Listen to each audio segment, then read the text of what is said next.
जय श्री हरि। महाबराहो गोविंद सुषेण कंकांगति गो गवीरो गहनो गुप्तश्च गदाधर वेद्या स्वांगो अचिता कृष्णो कृष्ण संकर्षणोच्युता वरुणो वारुणो वृक्ष पुष्कराक्षो महामना। जय श्री राधे, जय श्री कृष्ण, जय श्री राधे कृष्ण। श्रीमद् भगवत गीता के 9वें अध्याय का महात्म। महादेव जी कहते हैं, पार्वती अब मैं आदर पूर्वक 9वें अध्याय के महात्म का वर्णन करूंगा, तुम स्थिर होकर सुनो। नर्मदा के तट पर माहिष्मती नाम की एक नगरी है। वहां माधव नाम के एक ब्राह्मण रहते थे, जो वेद वेदांगों के तत्वज्ञ और समय समय पर आने वाले अतिथियों के प्रेमी थे। उन्होंने विद्या के द्वारा बहुत धन कमाकर एक महान यज्ञ का अनुष्ठान आरंभ किया। उस यज्ञ में बलि देने के लिए एक बकरा मंगाया गया। जब उसके शरीर की पूजा हो गई, तब सबको आश्चर्य में डालते हुए इस बकरे ने हंसकर उच्च स्वर में कहा, ब्राह्मण, इन बहुत से यज्ञों द्वारा क्या लाभ है? इनका फल तो नष्ट हो जाने वाला है तथा ये जन्म, जरा और मृत्यु के भी कारण है। यह सब करने पर भी मेरी जो वर्तमान दशा है, इसे देख लो। बकरे के इस अत्यंत कौतूहलजनक वचन को सुनकर यज्ञमंडल में रहने वाले सभी लोग बहुत ही विस्मित हुए। तब वे यजमान ब्राह्मण हाथ जोड़कर अपलक नेत्रों से देखते हुए बकरे को प्रणाम करके श्रद्धा और आदर के साथ पूछने लगे। ब्राह्मण बोले, आप किस जात के थे? आपका स्वभाव और आचरण कैसा था तथा किस कर्म से आपको बकरे की योनि मिली? यह सब मुझे बताइए। बकरा बोला, ब्राह्मण, मैं पूर्व जन्म में ब्राह्मणों के अत्यंत निर्मल कुल में उत्पन्न हुआ था। समस्त यज्ञों का अनुष्ठान करने वाला और वेद विद्या में प्रवीण था। एक दिन मेरी स्त्री ने भगवती दुर्गा की भक्ति से विनम्र होकर अपने बालक के रोग की शांति के लिए बल देने के निमित्त मुझसे एक बकरा मांगा।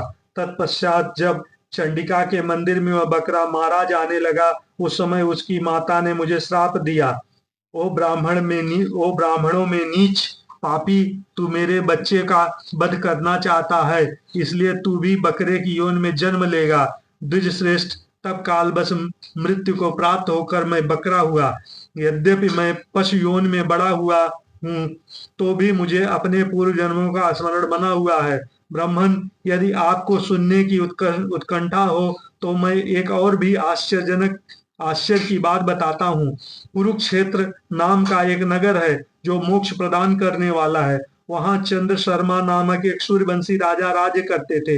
एक समय जबकि सूर्य ग्रहण लगा था, राजा ने बड़ी श्रद्धा के साथ काल पुरुष का दान करने की तैयारी की। उन्होंने वेद वेदांगों के परगामी एक विद्वान ब्राह्मण को बुलाया और पुरोहित के साथ वे तीर्थ के पावन जल में स्नान करने को चले। तीर्थ के पास पहुंचकर राजा ने स्नान किया और 2 वस्त्र धारण किए। फिर पवित्र एवं प्रसन्नचित होकर उन्होंने श्वेत चंदन लगाया और बगल में खड़े हुए पुरोहित का हाथ पकड़कर तत्कालोचित मनुष्यों से घिरे हुए अपने स्थान पर लौट आए।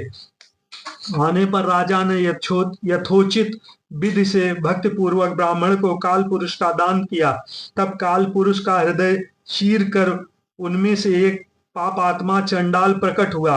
फिर थोड़ी देर के बाद निंदा भी चांडाली का रूप धारण करके काल पुरुष के शरीर से निकली और ब्राह्मण के पास आ गई। इस प्रकार चांडालों की वह जोड़ी आंखें लाल किए निकली और ब्राह्मण के शरीर में हठात प्रवेश करने लगी।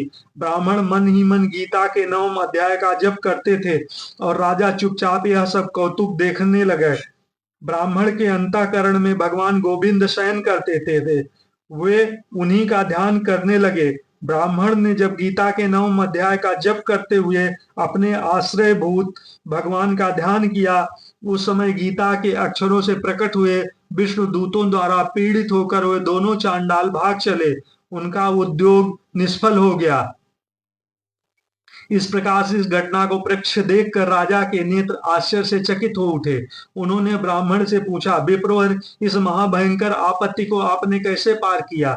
आप किस मंत्र का जप तथा किस देवता का स्मरण कर रहे थे? वह पुरुष तथा स्त्री कौन थी?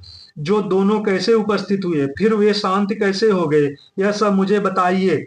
ब्राह्मण ने कहा, राजन, चांडाल का चांडाल का रूप धारण करके भयंकर पाप ही प्रकट हुआ था तथा वह स्त्री निंदा की साक्षात मूर्ति थी। मैं इन दोनों को ऐसा ही समझता हूँ। उस समय मैं गीता के 9वें अध्याय के मंत्रों का माला जपता था। उसी का महात्म है कि सारा संकट दूर हो गया। महीपते, मैं नित्य ही गीता के 9वें अध्याय का जप करता हूँ। उसी के प्रभाव से प्रतिग्रह जनित आपत्तियों के पार हो सकता हूँ। यह सुनकर राजा ने उसी ब्राह्मण से गीता के 9वें अध्याय का अभ्यास किया। फिर वे दोनों ही परम शांति मोक्ष को प्राप्त हो गए। यह कथा सुनकर ब्राह्मण ने बकरे को बंधन से मुक्त कर दिया और गीता के 9वें अध्याय के अभ्यास से परम गति को प्राप्त हुआ। जय श्री कृष्ण, जय श्री राधे। श्री कृष्ण गोविंद हरे मुरारे, हे नाथ नारायण वासुदेव, अच्युतम केशवम राम नारायणम, कृष्ण दामोदरम वासुदेवम भजे, श्रीधरम माधवम गोपिका बल्लभम, श्री जानकी नायकम रामचंद्रम भजे। जय श्री राधे कृष्ण, जय श्री राधे, जय श्री राधे, जय श्री राधे।